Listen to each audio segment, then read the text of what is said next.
The Morbid Anatomy Museum is set in Brooklyn Gowanus neighborhood in New York City.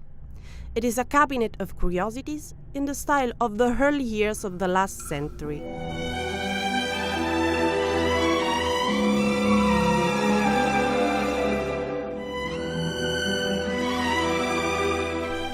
In its interiors, under the memento mori's constant warning, merge science, aesthetics, art, culture, alchemy, and superstitions.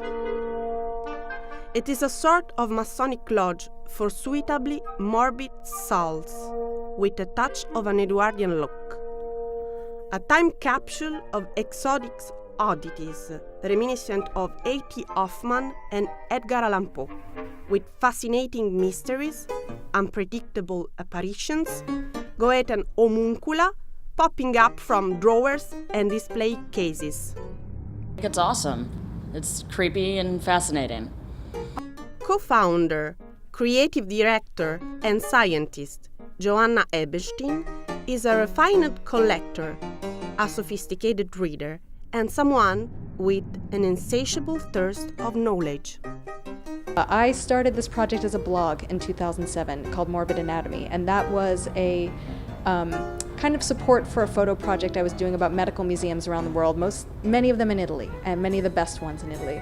So I came back from this trip and I had thousands of photographs and so much information. I started this blog as a way to kind of process that information, and one of the things I had on that blog was a bibliography of books that I was using again and again, and people began to write me emails and ask if they could access these books. So I opened soon after something called the Morbid Anatomy Library, which is basically what you see around you right now, my own research collection for starting to do this kind of work. The exhibitions run according to the calendar: dead masks, decapitation specimen, books bound in human skin, co-joined twins, wax models of pathological anatomy.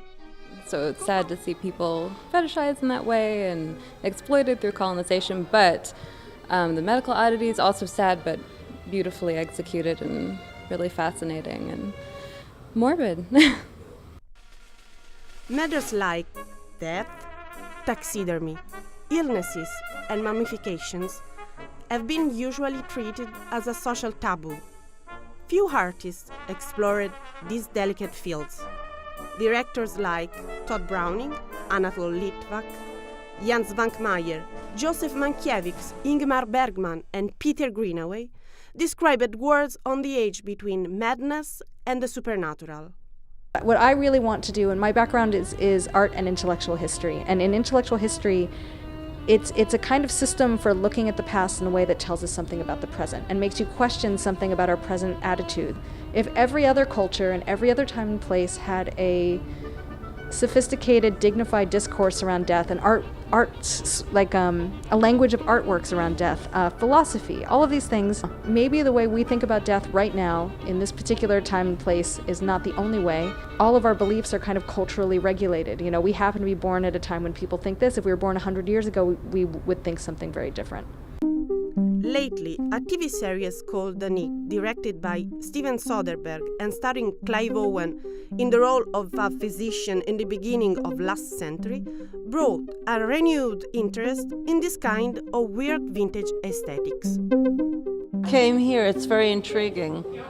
I mean, it just draws you in. You look through the windows and you can't help but be curious about what's inside.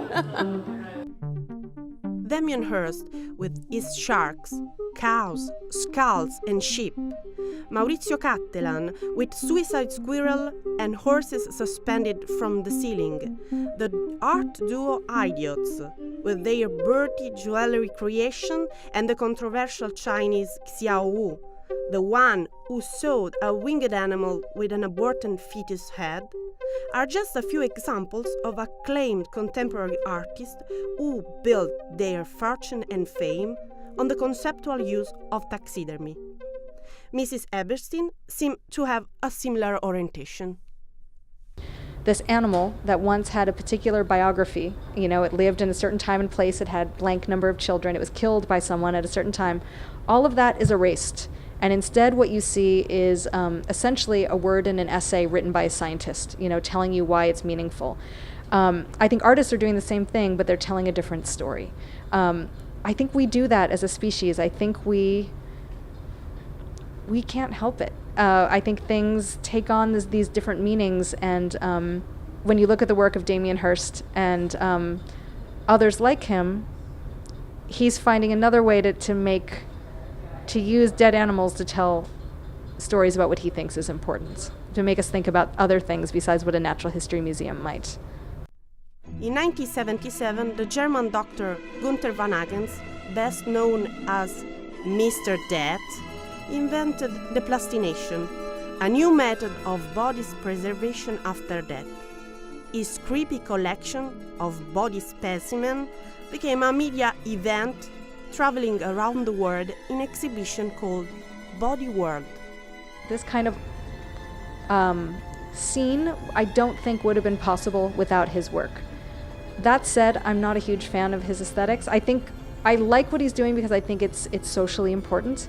And what I find really interesting is there's this 18th century maker named Fragonard, and he made very similar things in the 18th century. So this is from the 1700s. He was doing essentially exactly what Gunther van Hagens is doing now, with better aesthetics and in a similar spectacular / educational overlay. And I think what interests me about Gunther van Hagens is how little things have changed, how what he does still creates such controversy and such fascination 200 years after it was first being done. In addition to all her interest, and maybe above all, Johanna Ebenstein is obsessed with the anatomical Venuses. Her worldwide research is collected in a rare, old-fashioned book. So our current exhibition is called House of Wax. It's waxworks that were once on display at a place called Caston's Panopticon. That was like a popular museum. Panopticon translates really to everything under one roof. And it was so popular that on a single Sunday they could get like 5,000 people. And this was open from 1869 to 1922. So here at the museum right now, House of Wax is composed of I think it's about 53 waxes that were once shown at Caston's Panopticon. Basically, we're always talking to people, and so many people have these incredible private collections, and these things are never seen by anyone except their friends, sometimes not even that because the stuff is in storage. So we bring in these kind of collectors and work with them to create really interesting exhibits from that. Beside the exhibition space, there is a studio room where taxidermy classes, tarot readings, and spiritual sessions are held. There is also a coffee bar, and who dares to ask the ingredients in their recipes?